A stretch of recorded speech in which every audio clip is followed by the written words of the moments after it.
We continue with Mashiach and Eden and Olam Haba. It's actually going to get pretty exciting today. Just a reminder, the Spring-Summer JLIC Shiurim are dedicated in memory of Frimit Bat Yosef, Zichrona Livracha, Mrs. Edith Nussbaum. What I want to pick up from where we left off last week, and let's take a look at the approach of the Ramban of what the times of Mashiach are going to be like. Right? This is pretty fascinating, especially because it will give us insight into Chumash as well. And you'll see exactly what he says. So take a look at the Ramban. We read the first part of the Ramban last week, but I want to take a look at the second part of the Ramban. So again, this Ramban, which is on the pasuk, V'nasati shalom ba'aretz u'shchaftem v'en machrid v'ishmati cher min haaretz v'chev lo savar b'artzachem. Last week we saw there's two different ways to understand this pasuk. What does it mean? V'ishbati chaya ra'a min haaretz, that from the word Shabbos, right? The wild animals will cease to be in the land. Right? So what does that mean that wild animals will cease to be in the land? Right? What does that entail? What does that mean? So we saw the Ramban, who quoted the Torah's Kohanim, that there are two different ways to understand it, and that was last week's topic, which I don't want to go into right now. The Ramban continues in that second paragraph in source 2. Look what he says. V'hu nachon. Ki tihiyeh Eretz Yisrael be'es kiyum hamitzvos. He says, what will happen? What will life be like? What will Israel be like? This time of the fulfillment of the commandments. Kasher haya ha'olam mitchilaso kodem cheto shel adam harishon. That what will life be like in the times of Mashiach? It will be like Gan Eden. Kodem cheto shel adam harishon. Pre-sin. Pre-sin. So what was life like pre-sin? Ein chaya v'remes mimis adam.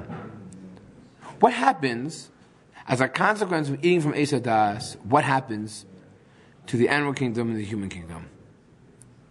Remember this? That God said there'll be fear between the human and the animal, right? They'll be scared. You'll be scared of animals. Animals are scared of humans. There'll be a sense of split. There'll be this bipolarification between the human world and the animal world, right? That, says Ramban, is a result of the Chet. But the ideal way of Gan Eden, what's the, not ideal, what's the quote unquote, what's the real way? What's the way things should have been? Humans and animals would exist in harmony. So the fact that there's a guy at the front door. He just got in. The fact that there was tension between the two is a result of the Chet. So what do we see from here? That according to the Ramban, what will life be like in times of Mashiach?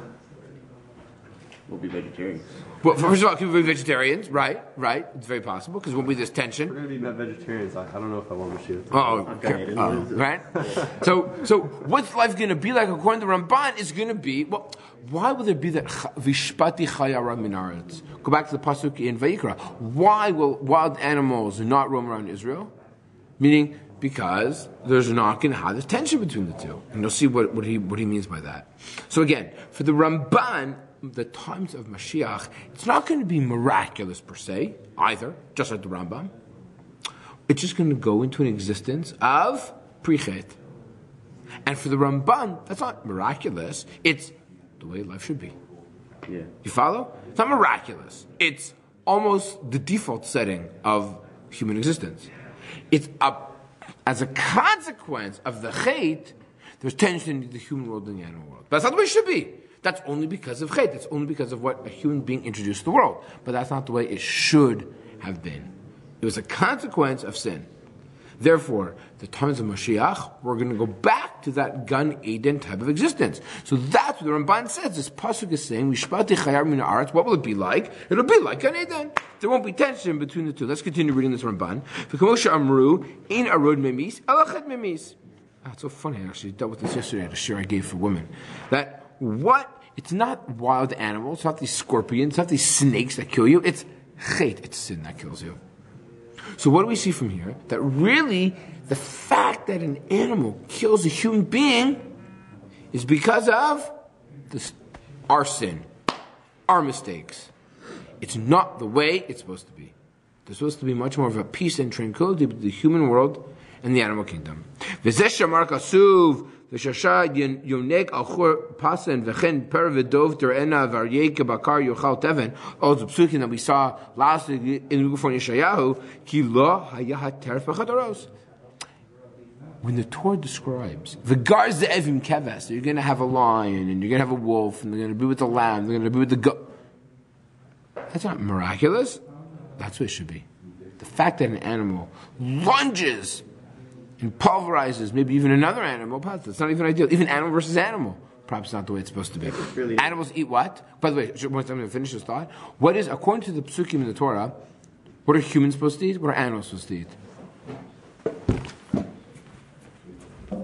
According to Gan Eden, what do we eat? Manna. What do we eat? What do animals eat?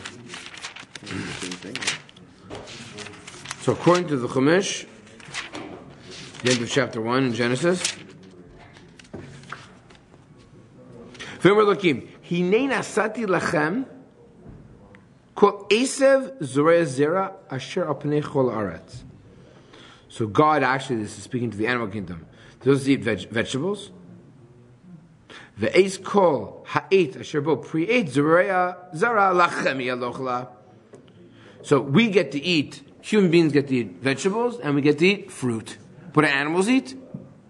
And all the animals, what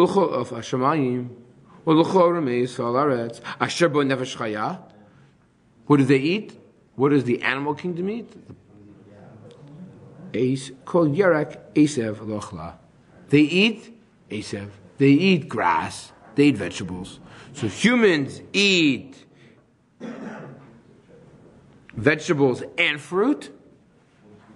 Animals are only supposed to eat vegetables. Meaning, the fact that a lion pulverizes and devours a goat is post-chet.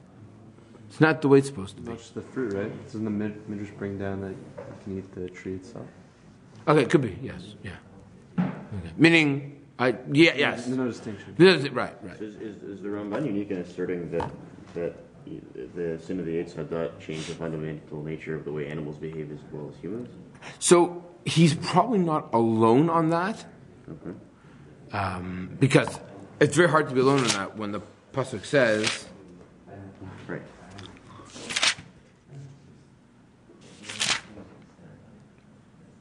Wait. Mm-hmm.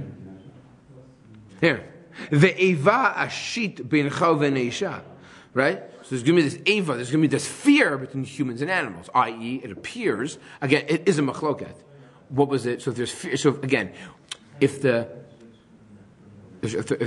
after the eating of Gan Eden, the Torah tells us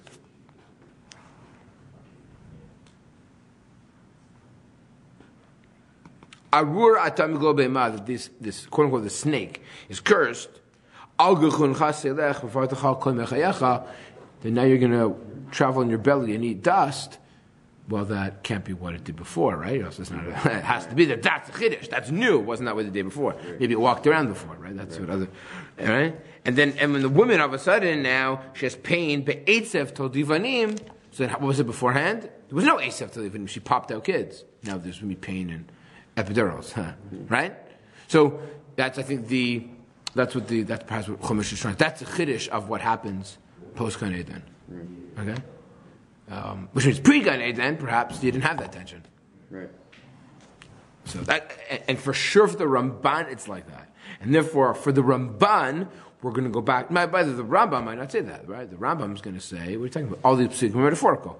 Remember, that was last week, 2 weeks ago. For the Rambam, it's metaphorical. It's about political entity. We're not talking about animals, and maybe there was even tension in Gan Eden between animals, and maybe not, but it's irrelevant. That's not what life will be like times Mashiach. So, okay. Let's go on in the Ramban. Okay, fine. That's good enough. So, okay, let's continue. Go to the next paragraph, please. And now what will happen is there'll be this piece including the land of Israel. Tishavas ra'as min hagam.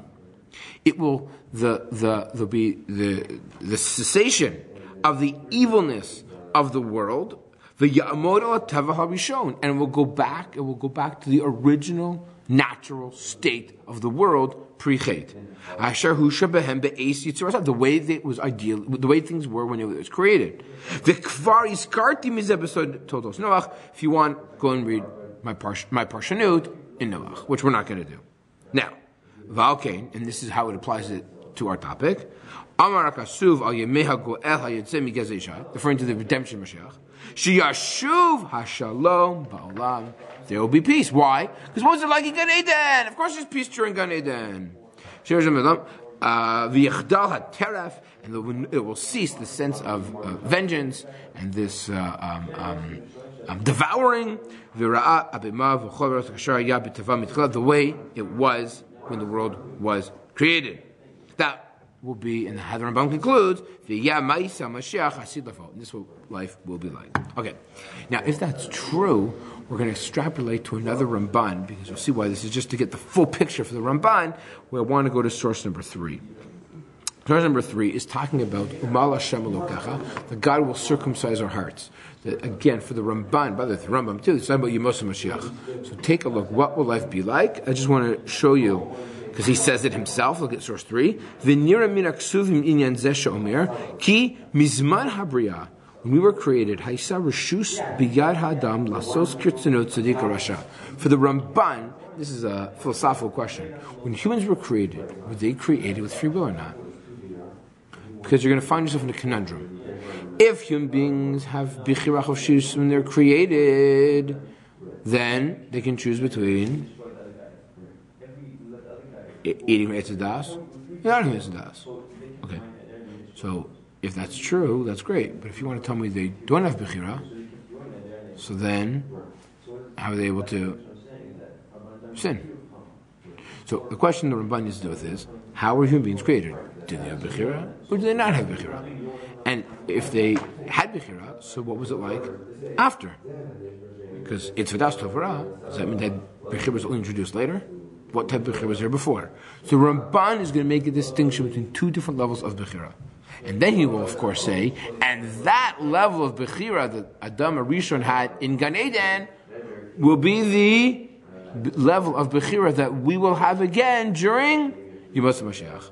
Because he has to be consistent. Because for the Ramban, everything returns to the way Gan Eden. So if we focus on the animal kingdom, now he's going to focus on the human beings. So what level were we like in Gan Eden? What type of Bechira was it? I'll give you an analogy in a minute, but first we're going to read this Ramban. So what does he say?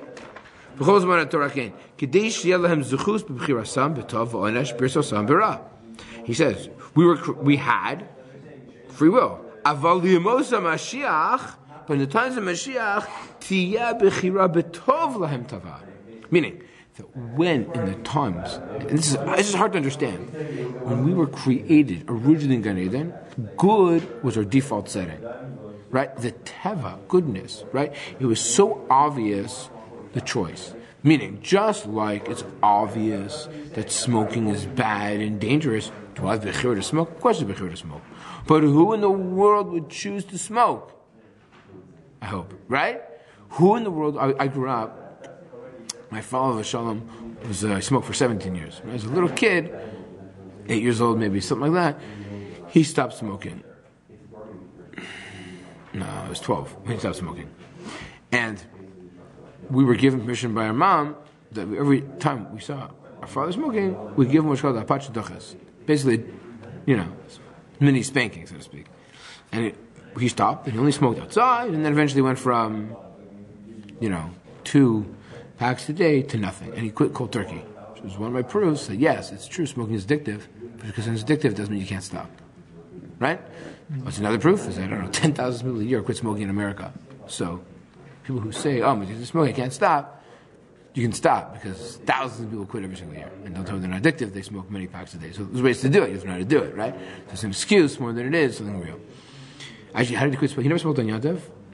And it was like Shavuos was very similar to this year, Shabbos, Sunday, Monday. So he went 3 days anyways without smoking. And then that was it.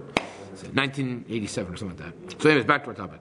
So what was it like? So for the Ramban, there was, because human beings were created with the sense of Bechira, but the choice of what was good was so obvious You never choose bad. You had bechira, but it was almost an impractical component because good was so obvious, right? It's so obvious that drinking poison is bad for you. Do you have bechira? Of course you have bechira. Who would do such a thing, right? It would never occur to him to do it. So that's what he says here. Lo yitavelahem halev lama shino ru'u v'lo yichpotz bo klal. V'yam milan izgar kan ki hachemda v'ta'ava ar le'lev. So again, when the Ramban is saying, in the future, what will God do? Umal Hashem l'kacha levavcha, that God will circumcise our hearts. What does it mean God's going to circumcise our heart? Right? That's a metaphorical statement. So says the Ramban, God will circumcise our heart, that we'll no longer have this desire. Because why do we make mistakes? Because you have desire, because you have passion. If I remove that, so when it says in the future, Yemos HaMashiach, all the Jewish people, the entire world, will have our circumcised heart. What does that mean? That we would never choose anything bad, we would never choose anything evil, we would never choose anything that would be lead to sin. V'yashuv ha'adam bizmanahu la'ashar haya kodem chato shel adam rishon shahaya Osa betiv'o, that he became natural, mashru'u lasos, because he naturally did what was right. He didn't have the will to do the opposite. As I explained in Sefer Bereshis, which is, if you want to take a look at the Ramban's approach, very different than the Rambam, but I don't want to do that right now. So we see from here that for the Ramban is saying, what will Yemos HaMashiach be like? It's not going to be miraculous. It's just going to be the way things should have been, and the way things used to be. And for the Ramban, it's resetting the clock to the ideal life, the ideal world, the ideal existence, from the human perspective and the animal perspective. That is the approach of the Ramban. Okay, so last week we did the Rambam. Today we did the Ramban. According to his understanding, how would the Nachash be able to persuade Adam?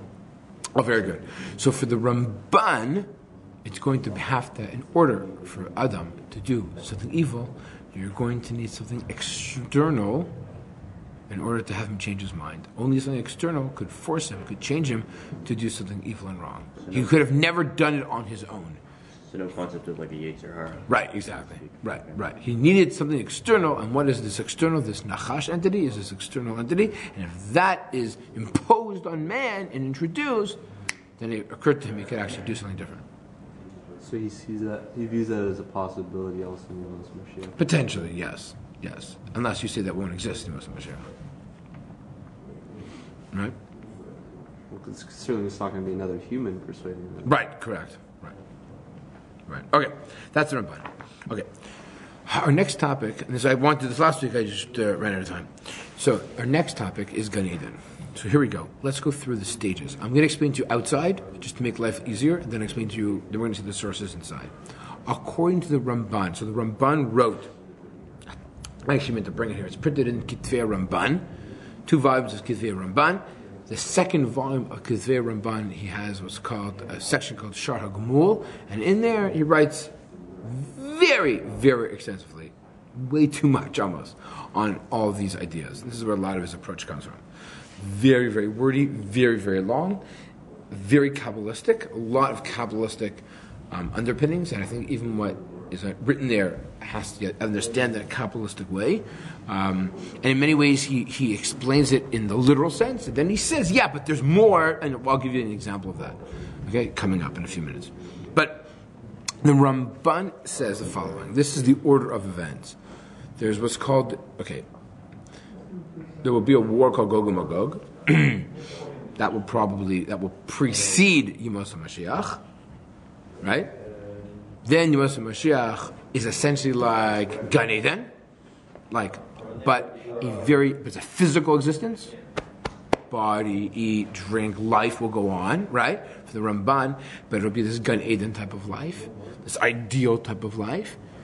Then what will happen is that's the Yemos HaMashiach. Then freeze frame, stop. Human beings today, in the year 2015, we die. People die, human beings die. When a person dies, what happens? Their soul is split from their body. Then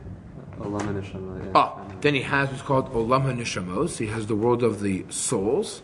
And in the world of the souls, you have door number 1 or door number 2. Door number 1 is, anybody know? It was called Gan Gan Eden, and then you have, for some you have Gan Eden, and then for others you have Gehenna.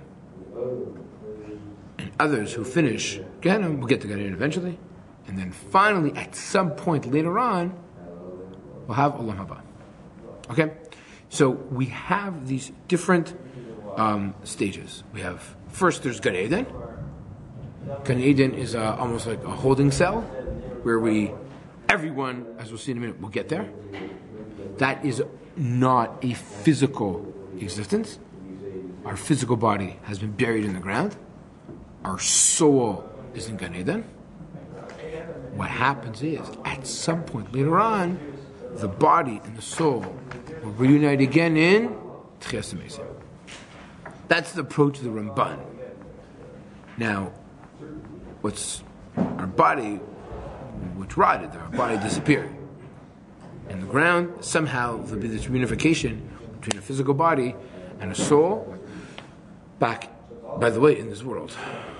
Okay? Whatever that world is going to look like, which will be pretty freaky. Right? That's amazing. So, what I want to do is focus on that first stage called Gan Eden. So, what is Gan Eden? Gan Eden is this place that our soul goes to after we die. Okay? This is the Ramban. And then we're going to talk about Gan Eden, and if we have time, we'll get to Gehenna. So, what is Gan Eden and where's Gan Eden for the Ramban? Are you ready? Here we go. Says the Ramban. V'im Tomar. Says the Ramban. Oh, by the way, also, what is the purpose of Gan Eden? That's important. For the Ramban, the purpose of Gan Eden is very simple. The way you were in this world, how you behaved in this world, will pay dividends. So, if you were a good person in this world, your Gan Eden is going to be better. If you were not good in this world, you're going to need Gehenna, and eventually you get to Gan Eden. But Gan Eden is not the same for everybody. People have different levels of Gan Eden, depending on the type of person you are. Everyone will have Gan Eden. The level of Gan Eden, it depends upon the person, depends on your ma'asim in this world. So for the Ramban, Gan Eden is something which is very important because that's where you get your schar. Because for those of you that ever learn Kedushin, is there reward in this world? Some say yes, some say no, some say a little, some say a lot. But regardless, everyone agrees that where is the ultimate reward? Where's the ultimate schar? In Olam. So that's where you get your schar. Okay? That's where things matter. Or I shouldn't say things matter. That's where you get the benefit of how you actually behaved in this world when you had your body. Just a side question. Would you say Kohelet kind of calls that into question? No. Because Kohelet is only talking about this world. So when he says, Ma Yitron L'Adam Al Kol Hava, because he says, so what's the point of this world? Because at the end of the day, maybe there's no benefit in this world. Maybe there's no reward in this world. So, right? And from a nihilist perspective, yeah, why? Nothing matters. If nothing matters, again, that's very this world focused. So, good question. Okay, so let's take a look. Vim Tamar, Kivan She'inyan Al Derech HaNiskar Michol Makom Gan Eden B'Olam Hazeh HaTachton. So says the Ramban, I'm going to tell you a secret. There's Gan Eden in this world too. Meaning, there's a physical location to Gan Eden. Umaschar hanshamos sham. And this is where the soul receives the benefit. So I'm going to repeat. For the Ramban, Gan Eden is spiritual. There's no body. Okay? The Rambam will disagree to that, but we'll see if we get there. Ein tolasam b'davar gashmi. There's nothing physical. Lo b'makom mekomos haaretz v'lam hatachtonim. As I explained, v'zeh hagan v'ha'eden hatachtonim hen tziurin l'sodot elyonim. Says the Ramban. There's a Gan Eden hatachton and Gan Eden ha'elyon. There's two Gan Edens. There's a Gan Eden in this world, in the world hatachton. There's a Gan Eden in the world elyon. Right? And there's some connection between them. And this is this is where it gets a little bit Kabbalistic, which is way past the limit of my understanding. So, for the Ramban, he's going to actually tell us where Gan Eden is. We'll see in a minute where it is.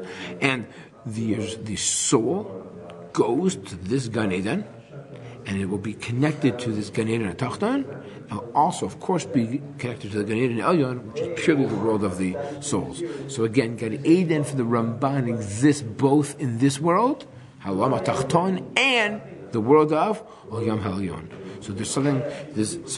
Why is that? Because even though it's a soul existence, there's still something physical about it in this world, yet not in this world. Because it's just a soul existence. So to be a soul existence in a world which is physical, which is Olam HaTachton, and at the same time it will almost coexist, whatever that means, in this Olam HaElyon. Okay. Be the possibility of death and getting in the Tachton. So again, there'll be a physical death in Olam HaTachton. Your body will be split. Your body will be split. But your soul, your neshama, will still somehow exist, both in the physical world that's here and in this Olam HaElyon as well. And the Olam HaTachton is the thing. Olam HaTachton is like the free will. So again, there'll be no free will for a soul. Remember, a soul will not make any decision.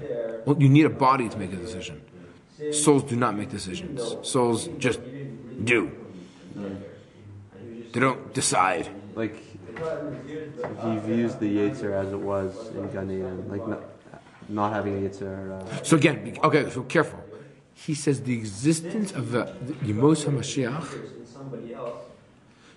HaMashiach for the Ramban is a human being living in the existence of Gan Eden HaTachton, which is pre-Chet, but that's not. So again, he's using the same word to mean two different things. He's taking the Gan Eden, which is used in the first couple of chapters in Bereshit, as the world of Yemos HaMashiach. But he's also using, and you see, we do this all the time in davening, by the way. I'll show it to you. And he's also saying that what? That Gan Eden is also a place that we go, that our soul goes to after death.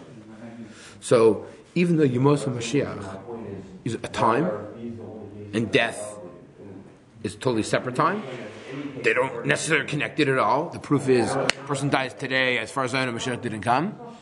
Right? But the soul could still go to Gan Eden today, whatever that, right? So they're connected. We use the same word, but they're not the same. Which is confusing. Okay? And this is why people say, like, what's Gan Eden? So this world, so for the Ramban, he's clear on something. Right? He's very clear on, and remember, Yemos Mashiach, it's not that he doesn't say that we go back to Gan Eden physically. You understand? He says we go back to the existence of Gan Eden during Yemos Mashiach. But you want to talk about going back to a place physically? That's where you go to. That's where your neshama will go to that place when it dies, or when you die, your neshama will go there. You follow? So, and during Tchiyat Metim, back to the physical world. Yes, your body and soul reunite again. The question is, will you die after Tchiyat Metim or not? Is a good question. So what happens in the in between there? Like, your body's in storage. Your soul's in storage. The holding cells, a parking lot for your soul. In Olam Neshamos, right? Exactly. Yeah, in Olam Neshamos, right?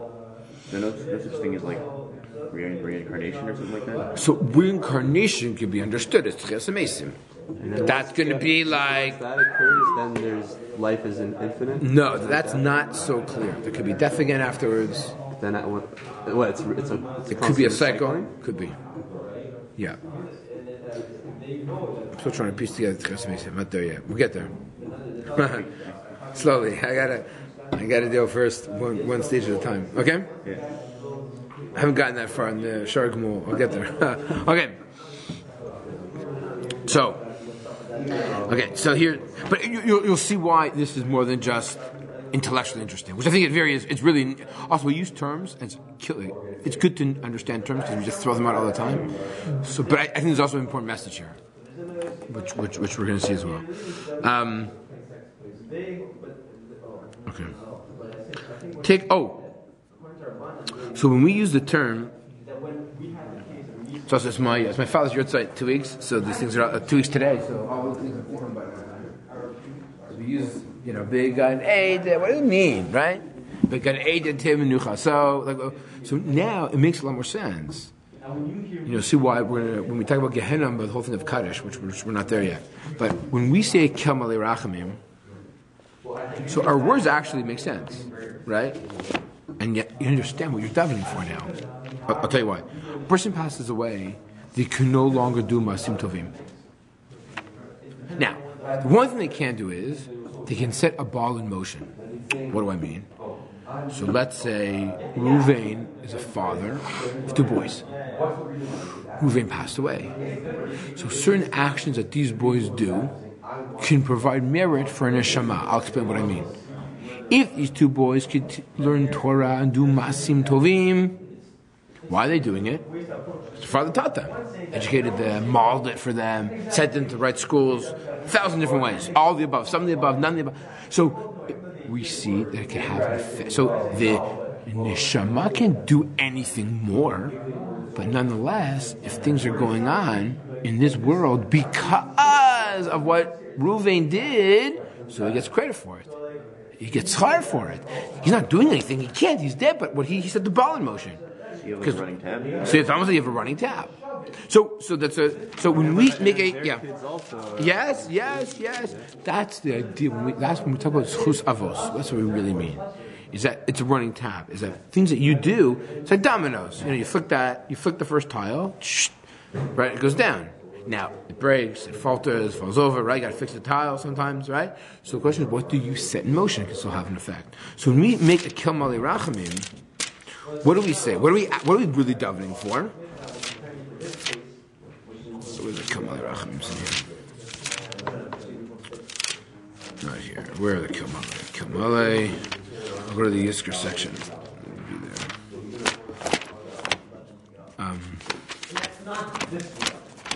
Here. Oh, life cycle. Here we go. Death. Okay, you're alive. You have a kid. Now you're dead. Okay, good. Here we go. What you say before you die. At a cemetery. At a funeral. Come on, where's the Kel Malei Rachamim? Shiva house. What's going on here? No Kel Malei Rachamim? Anyways. Kel Malei Rachamim. Shechein b'mramim. Hamitzim nochan al kaveh shechein. Abimalos. Klishim tamid. Et nishma. What we say at the end, Began Eden Tehei Menucha. So may his menucha, may his resting place be in Gan Eden. Now, where? B'tzuror HaChayim. What are we trying to say? Is that Tzuror HaChayim is to have the ultimate life. Because what are we saying? That we want the soul that's departed to make a direct pit stop. We want a direct ticket to Gan Eden. And for the Ramban, that makes sense. That's a holding place for a soul. Now, later on, there are indications to say that every year on the Yurtzeit, there's another trial that happens. Okay, that's for another time. But we see that's when we pray for. Why do we make a Kel Malei? The person dies in the cemetery, in the hesped. All of this is to provide menucha and comfort for the soul. Because now the soul is going through a type of judgment. Where's it going to go? In this olam neshamos, where's it going to go? Door number 1, door number 2, up or down, right? Doesn't mean up or down, but we use that as a metaphor. I think people understand what that means, and that's what we're referring to. So, if you flip the page for a second. So again, for the Ramban, this Gan Eden is called Tzuror HaChayim. What do we say? Tei Nishmato Tzuror HaChayim. That is Gan Eden is the Tzuror HaChayim. Okay, this is a place of eternal life, because until Ches HaMesim comes, which could be a long time, you have this soul is in this parking lot, is in this holding cell, is in this olam neshamos, and we want not just that, we want to get a higher level of, with different levels, different doors. Not everyone's the same, right? Different where you're going to sit, right? There's like box seats, and then there's like the nosebleed section, right? Depends. You might get in what type of ticket you're going to have. Maybe you can upgrade your ticket. If it's empty in the front, you can sneak down. No, you can't do that. That's not going to work. So I don't think sneaking down is going to work. They're going to call you out. There's tough security up there. Right? So, okay. So, take a look at it again. Umaschar v'onesh. These three things are pieced from different parts, by the way. What is the schar? What's the reward, the punishment for the souls of the righteous in this gan? He says, even based in the Torah, as understood by Chazal. Listen to this. Where is Gan Eden? It's Matsui, it's in this world. Now, I'm not aware of the fact you'd find it on Google Maps. Right? I don't know if it's where on Google, if it's available on Google Maps. But look what he says. Where is Gan Eden? I'm going to tell you, says Ramban, the Gan Eden is in this world. I will even tell you where it is in Google Maps. It's in a place. 4 rivers come out of it. By the way, what's he telling us? He's describing the Gan Eden that's in Chumash, in Perek, Beis, in Bereshis, still exists today in the physical world. Adam and Chava, they didn't live on Mars. They lived in this physical world. So if that's true, it's still there. One of these rivers goes to Eretz Canaan, Eretz Yisrael. What do we see from here? That Gan Eden is not Israel.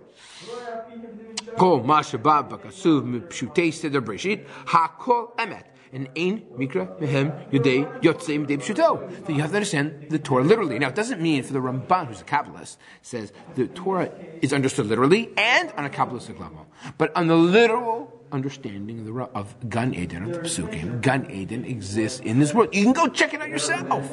Right? Go to Google Maps. You can go there. We're talking like an entrance to Gan. Right? Oh, very good. Excellent. Very good. There's an entrance to Gan Eden. Now, we might be barred from it, but for the Ramban, and this is where the Ramban is going to talk about Olam HaTachton and Olam Elyon. From an Olam HaTachton perspective, you can go there now. Maybe you can't get in, maybe there's a guard, maybe, right?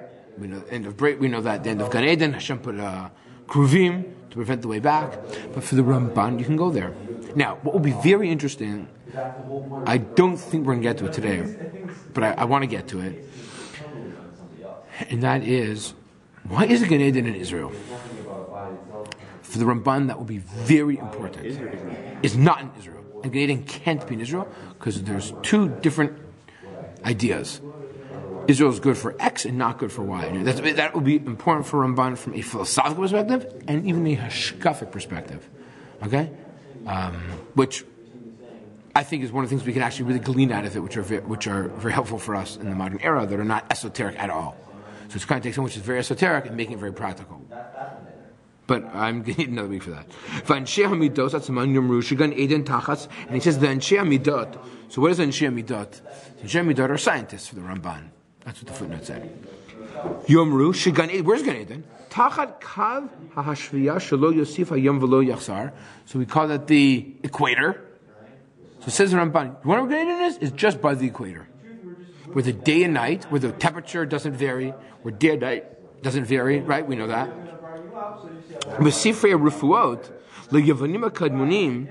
Right? Just look it up in the books of the Greeks. The Greeks spoke about this place and this location. And Josephus.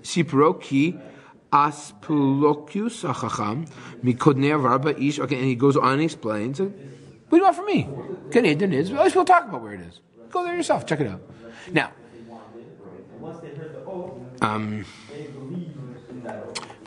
there's a problem. You can't get there. Why not? Because if you get there, what would you find? Skip down 2 lines.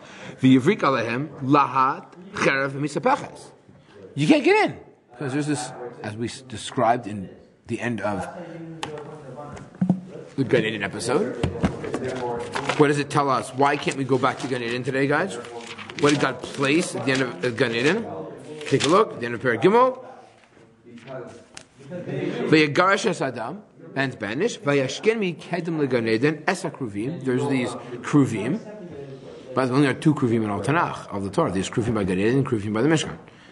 Ve'eis lahat acher v'misapeches, right? Which in English is the flame of the ever-turning sword. Lishmor es derech eitz achayim. If you want to get back to eitz achayim, you can't. You're barred from going. But it says the Ramban, in theory, you can go there. You won't get in. It's locked. There's a gate. You don't have a ticket, you don't have the key, but there's a way to get back in. He says it's physically there. Because for Ramban, it's important. Because the Ramban needs to say that the Gan Eden exists on Olam HaTachtonim. It exists also at parallel Olam Elyonim. But there is a Gan Eden on Olam HaTachtonim we will eventually get to. And your soul goes to like a physical place where it just... Very good. So your soul will go to a physical place and also exist in a spiritual place in parallel world, Olam and Nefashos. Yes, that's for the Ramban. Okay, we have a few minutes. Let's continue. Aval, next paragraph. עוד יאמינו רבותינו לפי דבריהם בג"ץ שזה גן עדן התחתון שהזכרנו יש לנשמות בו חלק בשכר ועונג ואף על פי שאינו גוף, that even though our soul will get reward and benefit even without a body, meaning how can you get, think about it, when we talk about benefit, generally speaking, what are the oneg that we receive? Physical oneg. The pleasure we receive is physical. Says the Ramban, no. In this Gan Eden, the pleasure is spiritual. And it will have a place in the Elyonim, the upper worlds. The Tikkun Hanyan is like the following. Here we go. Ad 12 chodesh gufo kayam. Says Chazal, your body exists for 12 months. V'nishmaso olav yoredes, and your soul goes up and down. It oscillates between your physical body and soul. Lachar 12 chodesh, after 12 months, gufo batel, your physical body erodes. V'nishmaso ola, and your soul goes up. V'shuv eino yoredes, and no longer comes back down. U'perush kabbalah. What does this mean? We'll explain. Kikol shneim asar chodesh, for the first 12 months after death, adayin koach haguf kayam, the power of the physical body. Now, does that mean literally the physical body? No, maybe the body is decomposed. But for the Ramban is saying that there's something physical that still exists the first 12 months after you pass away. Neshama notal l'daso, and the soul is inclined with this knowledge of Masav because it's so connected to the physical body, because that's where it existed, it lived in it for so long. And this physical, so the body, the soul will have a sense of a little bit of the physical knowledge of its existence. It will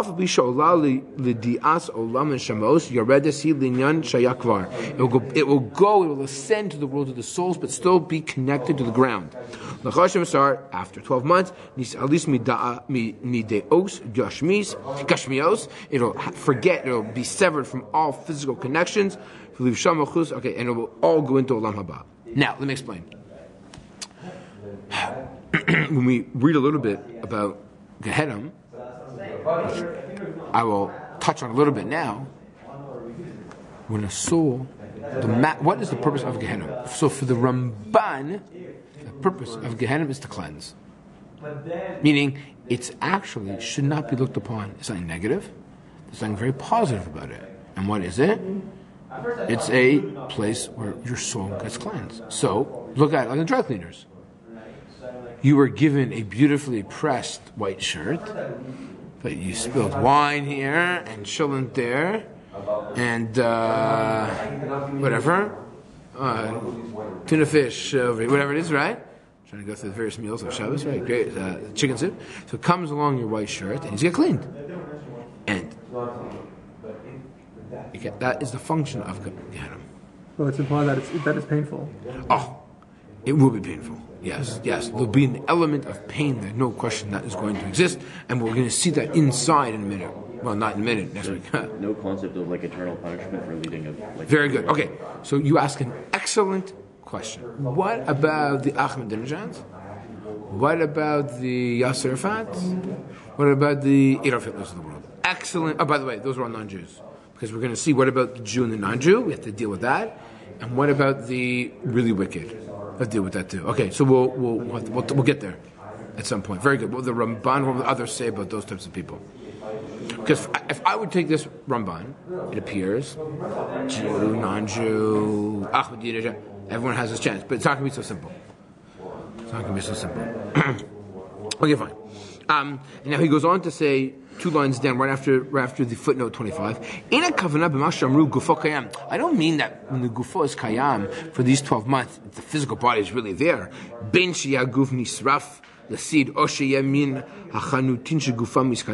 it gets, sometimes how does a person die? Maybe the guy dies because of a fire. Maybe the guy dies because he chokes, right? Meaning, we're trying to say he's not talking about how the body's still around or not. He's not talking about that.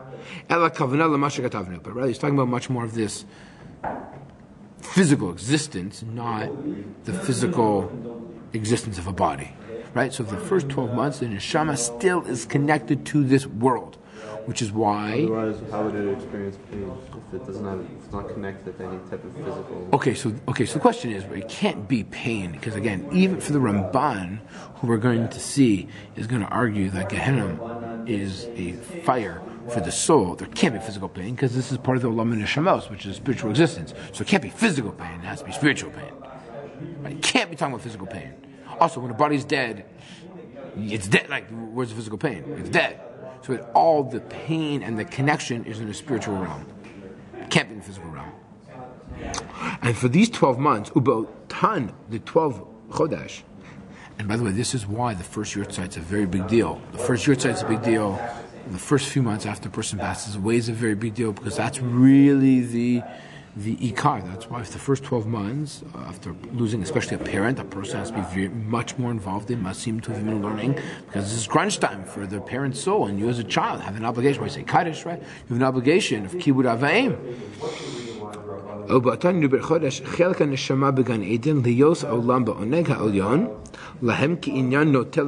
So again, there's still this physical. It's still drawn to the physical world for the first 12 months.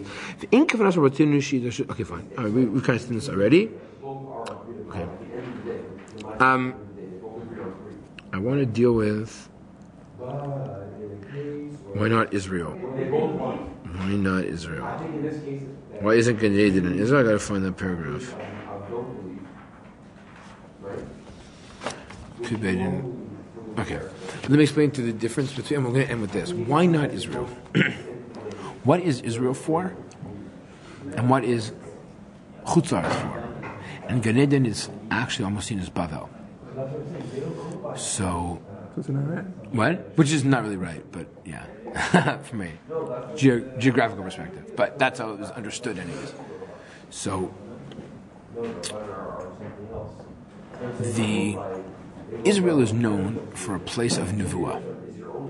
The Kuzari speaks about it in great detail. You can only get Nevuah in Eretz Yisrael, and anyone who got Nevuah outside of Eretz Yisrael was because it was for Eretz Yisrael. That's a famous Kuzari, right? For Rabbi Halevi says that Eretz Yisrael is the best place for Nevuah. What is Nevuah? Nevuah is direct communication, God to human being. Chutzaretz, outside Israel, which is represented by Bavel, it's not about direct communication from God. That is Eretz Yisrael. But Chutzaretz, Bavel, is seen, and by the way, this can help in a lot of these more esoteric writings, the Ramchal and the Maharal and the Hasidic comments. This is what they talk about a lot, and that is that outside of Israel, Bavel, why did we get the Torah in the desert? Why didn't we get the Torah in Israel?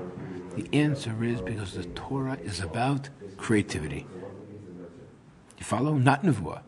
Learning, which is the Shivot of Bavel, or greater. Why? Because intellectual pursuits, not Nevuah is not intellectual. You have to be intellectual to receive Nevuah. Yes, you do, especially for the Rambam. But in order, Chokhmah, knowledge, learning is for Chutzaretz. Eretz Yisrael is for that direct pipeline. That's interested in the Bavli and the Yerushalmi. The Bavli is filled with Yud Gimel Midos and deriving and this. You don't have that type. You don't have nearly as much of that in the Yerushalmi. So the Bavli is almost this learnt and studied, whereas Yerushalmi is like the direct line. That's the difference between Nevuah and Chokhmah. Right? Chokhmah and Nevuah. And therefore, your first stage is, for the Ramban, we understand it as follows. First, you prepare yourself with Chokhmah. That's what's almost called Gan Eden. Then you're ready for this pure and complete existence, right? Meaning, I have to deal with my soul. I have to get my soul ready for Chachma. I have to have my soul get taught. I have to learn. Once that happens, then you can reunify with your body, and then you're ready for the ultimate, for the Ramban will tell us, and we're going to see this coming up, which is the unification of the two coming together in the ideal state. And that will be looked upon almost metaphorically as Eretz Yisrael, which is Olam Haba. So we're going to see these two different stages that specifically, because it's very strange, like Gan Eden is outside of Israel. But for the Ramban, that will be a very important stage, and the Ramban will use this as our life on a regular basis. That sometimes you need to focus on Chutz La'aretz, you need to focus on Galut, you focus on learning, and that will prepare you better for the next stage. And what's that next stage? Eretz Yisrael.